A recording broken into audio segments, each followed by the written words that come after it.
Hi folks, welcome to stage 18 of the 2025 Tour de France. They call this the Queen stage, but really, I think that's a mouthful. Say it with me. This is the pre-anti-penultimate stage of the Tour de France.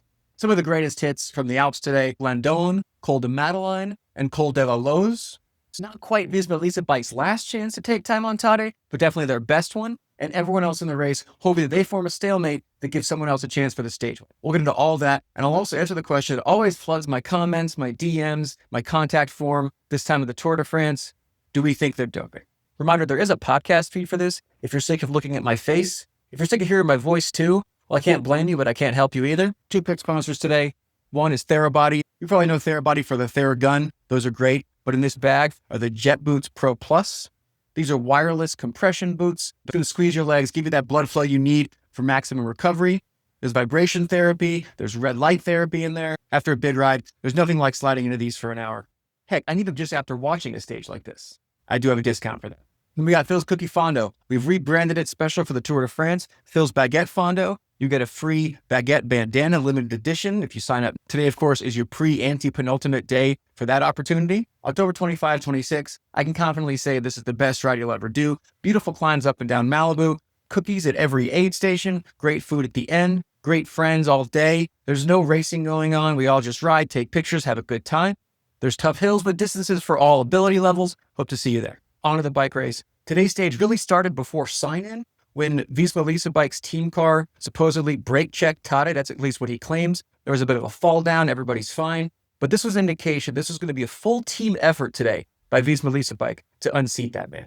That'll be your mishap of the day before it even started. When the stage started for real, of course, lots of guys trying to get up the road, trying to get an advantage. Trek managed to keep everything together for the intermediate time bonus early on for their boy Jonathan in the green jersey. First climb of the day, Col de Landon. We finally get our breakaway for the day. Bunch of great climbers in there, of course. Felix Gall, Ben O'Connor, Primoz Roglic. That break never got more than 3 minutes, which wasn't going to be enough when they got to Col de Madeleine and some of the fireworks started. So that was about 80K to go. Visma Bike has to be on the offensive on the climb. UAE and Tadej get to chill. They ate up the time on that breakaway real fast, took it down to like 25 seconds. Textbook, Jonas launches, but just like we've seen this whole race, Tadej marks that no problem. And those two basically go across the top with the breakaway. Now the breakaway is like 8. The guys who were in the breakaway before, like, well, this sucks. I'm not going to work with these two. And Tadej and Jonas, well, it's too early for them to start attacking. So everyone kind of looked at each other and shrugged. Ben O'Connor said, F this. I'm going off the front with Rubio. Mateo went with them. So we had a long descent in a whole valley before the ultimate climb, where those three were cooperating really well.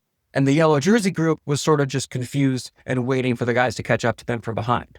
Lipowitz had put in a big effort to get back to that front group. He also said, peace, I'm going to try and get a head start for this final climb. He went up the road. Then the chase group with everyone's teammates catches up to Tadej and Jonas. Oscar Only's in there. He's like, wait a minute, where's the guy I was worried about? Well, he was like a minute and a half up that way, dude. But the last climb, Col de la Loze, 26 kilometers, really it was still anybody's game.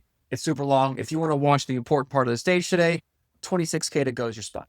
Mateo came off the front group of 3. Not sure if that was to wait for his teammate or if he finally ran out of legs. Either way, good job by him. It was 3.5 minutes back to the yellow jersey group. Ben O'Connor said, all right, this is a good gap. I'm going to see how long I can hold this. And he went for it. No response from Rubio. Jerk of the day, Jonas Vingegaard. When Mateo came back after all that work, he reaches out, hands Jonas. He said, hey, you want this bottle? And Jonas goes, nah.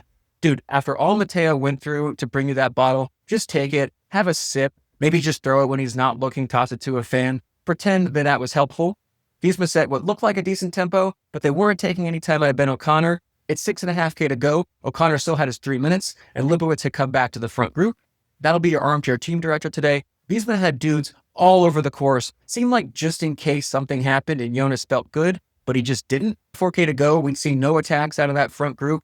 So even if Jonas is able to drop Tadej, we're just out of road for him to take any meaningful time. But with all that sitting around, Ben O'Connor is gone. The stage win isn't up for grabs either. They're just kind of biding their time, being careful, being conservative, waiting for that opportunity. And it's just not coming. O'Connor died 1,000 deaths, but the ride of his life won the stage. I think his team needed that. They had a 19-year-old pass away at a different race a couple weeks ago, if you remember. This really doesn't fix that, but it's something. A minute or two behind, it was actually Tadej, not Jonas, who was the last one with a teammate. But Jonas attacked just inside of a K to go. Not sure what that's going to do. Again, Tadej marked it. They flew by Rubio. Bummer that he wasn't able to stay clear for second. Only was able to hang on, Lipowitz wasn't. Smart of him to ride a little bit more conservative the rest of the day, even though it looked like Lipowitz might have been stronger. Tadej touched the win for the first time all day with 200 meters to go. Just like Vontu, he was able to put a couple seconds onto Jonas just in the sprint. So all that work for Jonas to go down a couple seconds. Tadej, once again, riding conservatively, riding carefully, which is his obligation, is his job, but giving away what could have been a stage win. I do think there could be a point when he's 36 years old to trying to go for his last stage win of the Tour to break Cavendish's record, and he's cursing his young self. But consolation prize, he gets to win the Tour de France. So GC end of the day, Lipowitz still in third, but only 20 seconds ahead of Onley. Roglic sitting fifth, Gall sixth, Vackelin seventh, Tobias Johansson eighth, and Ben Healy solidly in ninth over Ben O'Connor, who snuck into the top 10 today. I love that for him. If I was watching in person today, I want to be halfway up the Col de la Loze. You want to be on the final climb, but you also want to be below the fog. It got cold up there. The Alps are really alping today. Guys in jackets and beanies at the top in July. I was going to be anywhere near the crazy fans with like the smoke bombs or whatever those are called. That'll be the armchair race organizer. I know you can't control the crowds. At least ban those. That's kind of an easy one. The riders don't want to be inhaling smoke during the final climb. Or maybe they do. The UCI had to ban dudes sucking on car tailpipes for performance enhancement earlier this year. We'll get to that. That'll be the unanswerable hypotheticals. I do want to say it was nice to see most of the folks watching for course are just holding their phones up when they get there. I understand the urge. We're all terribly addicted. But don't stand there all day and wait for the riders to come by just to look at it through a screen to share with your 200 followers or 2,000 followers, whatever, on Instagram. If you're going to watch it through a screen, stay on the couch and save your legs that ride up the Madeline or the Col de la Loze. Losers of the day, Rodriguez didn't start, cracked pelvis. You don't want to ride with that. Ben Healy, we didn't see him at all today. And us, because they're a little back and forth for 8th, 9th, 10th. Well, that was kind of interesting. Hero of the race, I'd give it to Ben O'Connor, obviously, but it's kind of lame to just give it to the stage winner. So I'm going to go with Theo Jorgensen. Dude was everywhere today. Awesome riding from him. What's happening on the team bus? I wonder about the dynamic between Roglic and Lipowitz at this point. Roglic has to be making 10 times Lipowitz's salary. Honestly, I wouldn't be surprised if it's more. Lipowitz is racing for third, while Primoz is doing sneaky stuff to try and creep up on his GC. And I bet secretly hoping that Florian messes it up. I bet Primoz hasn't made eye contact with Lipowitz on the team bus for a week and a half. This is how it goes, dude. One day you're the big dog making the big bucks, and some young guy eats your lunch. It'll happen to Florian one day too. All right, unanswerable hypotheticals. That's where I'll get to the doping question. One of the comments I see way too much on social media is, don't kid yourselves, they're all doing it. They're absolutely not all doing it. If you really think that, definitely just go watch pro wrestling. The whole everyone is doping thing, well, that came from a few guys who wanted you to not be so mad at them when they got caught doping, but it was never true. It definitely was a good percentage of them back in that day, and the current generation saw what happened to them, saw the trouble they got in, saw the drama that pro cycling couldn't find sponsors for a bunch of years, and they learned a lesson. More importantly, the teams learned a lesson. In this era, there's just no way that team doctors are administering drugs, that the guys are going on the bus, pulling down the shades, and a bunch of blood bags are hanging on the wall. We're not doing that. There's too many cell phones. There'd be too many witnesses. There's just no way. There's vast conspiracies like we were talking about to give everyone an extra 5-10%. People just aren't that good at lying. They're just not that good at sneaking around. There were tons of rumors back in the day that had to be quelched one by one with threats and legal suits. That's just not happening right now. The ubiquitous doping, the big gains, the needles, the blood bags. For that, you need doctors, you need staff, you need a lot of help. No one's getting away with that right now. The biggest doping story this year isn't the guy who's winning. It's a guy who works for the Ineos team who was doing something shady 10 years ago. I'm not going to pretend that nobody's doping, but whatever's happening, I think it's going on. Individual, I think it's somebody doing it just for themselves. They're doing it at training camp solo, away from the race, in the off season, maybe building up to the race. One thing people always do is they look at times from previous tours on specific climbs, and they say, look how fast they are. He's faster than Lance Armstrong. Honestly, you could put on a tinfoil hat and look at those numbers and interpret them any way you want. It's really impossible to measure. Look at the bikes they were riding back then, the tires, the shallow wheels, the flappy jerseys. They might as well be wearing t-shirts. I'm not even getting into the general advancement in training methods and nutrition. Just looking at those guys, it feels like they're giving away 100 watts. So yeah, dudes with carbon bikes are going to go faster up on too.